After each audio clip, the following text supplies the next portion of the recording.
Bonjour les élèves. Aujourd'hui, on va commencer notre première leçon du deuxième semestre, la géométrie, la démonstration logique.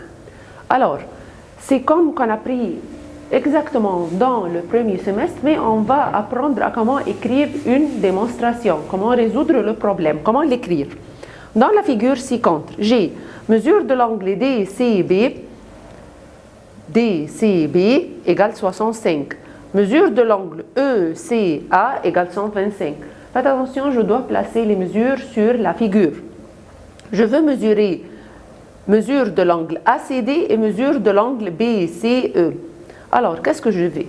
Premièrement, j'ai hypothèse. Hypothèse, cela veut dire les notions qui se trouvent dans le problème. Alors, les notions sont DCB égale 65, voilà, DCB égale 65.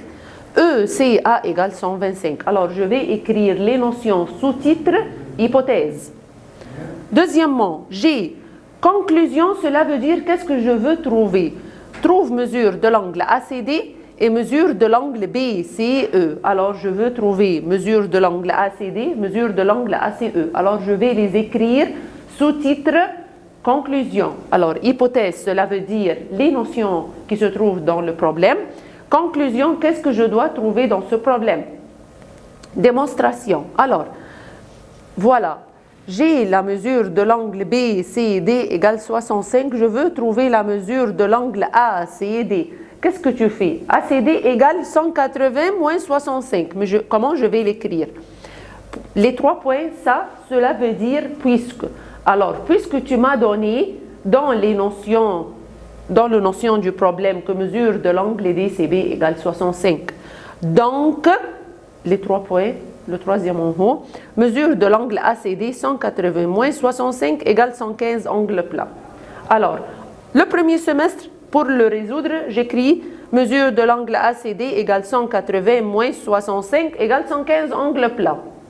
Alors, je vais ajouter ce semestre-là. D'où tu as porté le 65? Parce qu'il m'a dit mesure de l'angle DCB égale 65.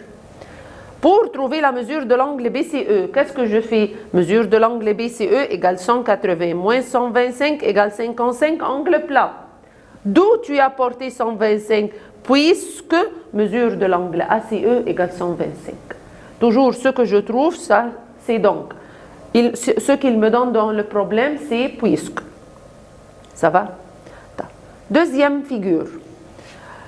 Dans la figure, AC parallèle les DE, AB parallèle les CD, mesure de l'angle A égale 70, trouve la mesure de l'angle C et mesure de l'angle D. Alors, on a dit l'hypothèse, c'est les notions de la figure. AC parallèle les DE, première notion.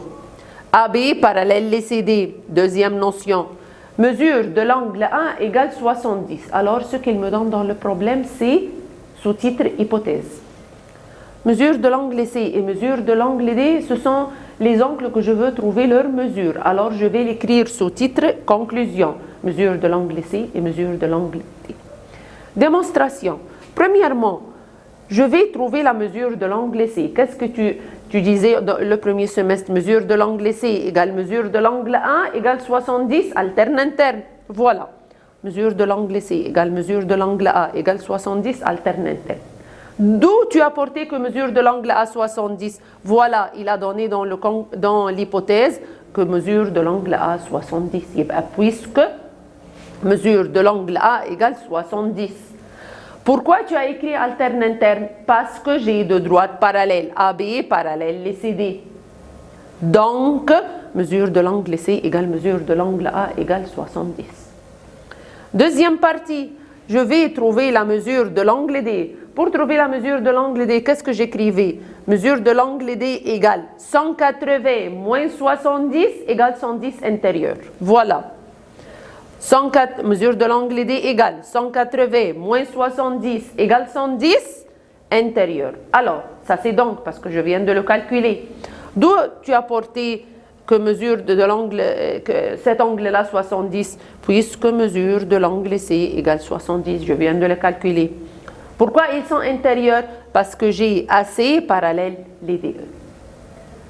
Merci, au revoir.